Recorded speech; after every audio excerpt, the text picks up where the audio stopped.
So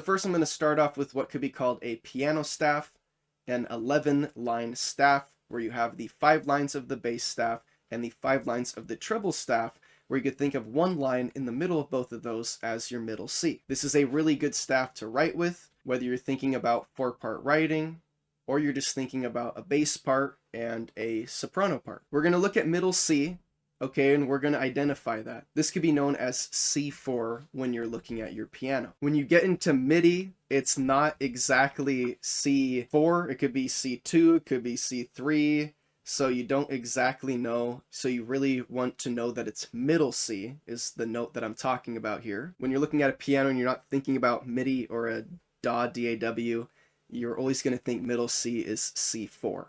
Okay, so that's where you can think about your different octaves, and you can know where the last note is going to be in the register, and you can make sense of that when you're writing. Okay, so the violin starts with the note G below middle C. If we're thinking about the treble clef here, this is going to be 2 ledger lines below the treble clef. But here when we look at the piano staff, we can see where it's actually lying on the bass clef. It's at the very top space of that bass clef there. But it's good to keep in mind that you're writing your violin in your treble clef. This is just helping us understand where it is in the register.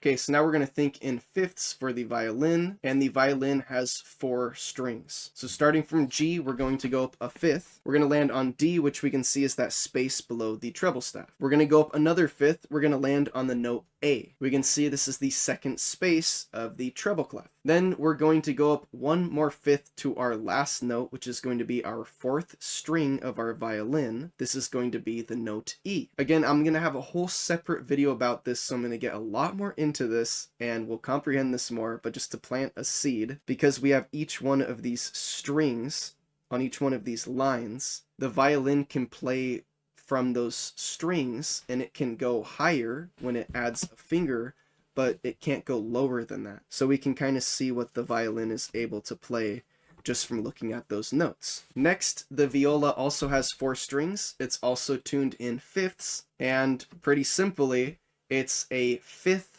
below the register of the violin.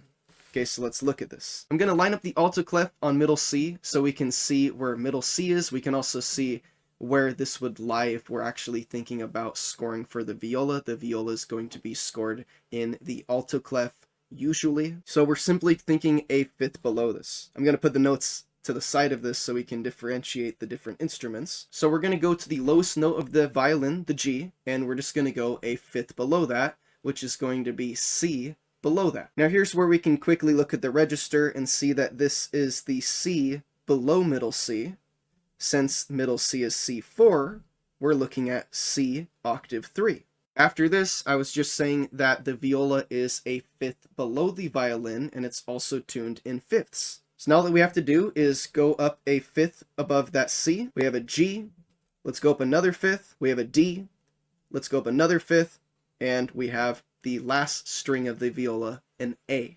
So we can see if we compare the viola and the violin to each other, they have very similar strings, and there's just one string that they don't share.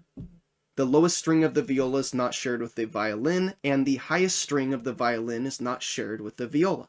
Okay, next the cello is really easy because the cello has 4 strings.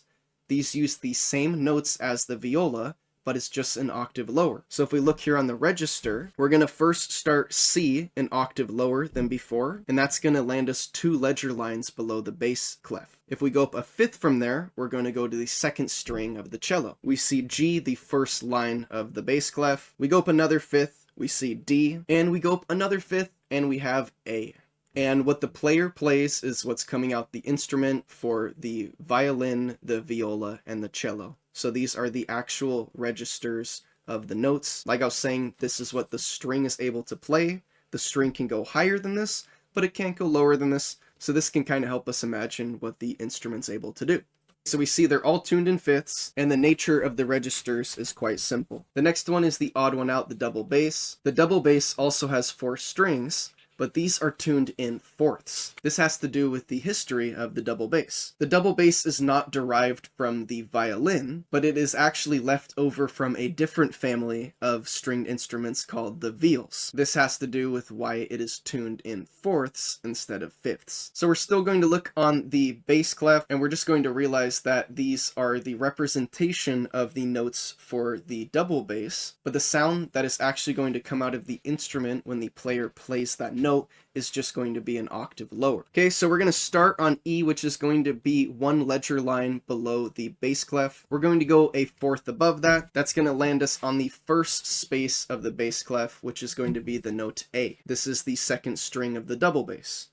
We're going to go up a fourth from that. We're going to land on the note D, and we're going to go up a fourth from there, and we're going to land on the note G, which is going to be the last string of the double bass. Okay, the next thing to know is that you can have an extension for the lowest string of a double bass, which can get you down to that C below that E there. So we see now, compared to the cello, it's a very similar range, but because of the nature of the double bass, it's just going to be an octave lower. The extension can also go down to B, but it seems like a lot of people actually prefer the C extension. And if you want to read up on this, go look at B verse C extension on Reddit. It's on r/double bass, and it was a good read to understand the reason why players actually prefer the C extension. Okay, so now we know the 4 instruments in the string family. We actually know the strings that they have already and the registers. This might seem a lot for an introduction video, but this is really going to help lay out the foundation for everything, because now we know about the SATB writing style, and we can make sense of how the different instruments use that 4-part writing style. Again, my next video is going to explain a lot more things, where I'm going to talk about violin 1 and 2. We're going to actually go over the register of the instrument, understand it more. That goes along with the strings and the fingerings. Also, we're going to go over things like seating arrangements, the different arrangements of seatings for different periods of orchestra, different amounts of players, mathematical ratios for how many players you should have in each section of each family. And then, of course, for string instrument, talk about the bowing, the different string effects, the things that the string instruments are capable of.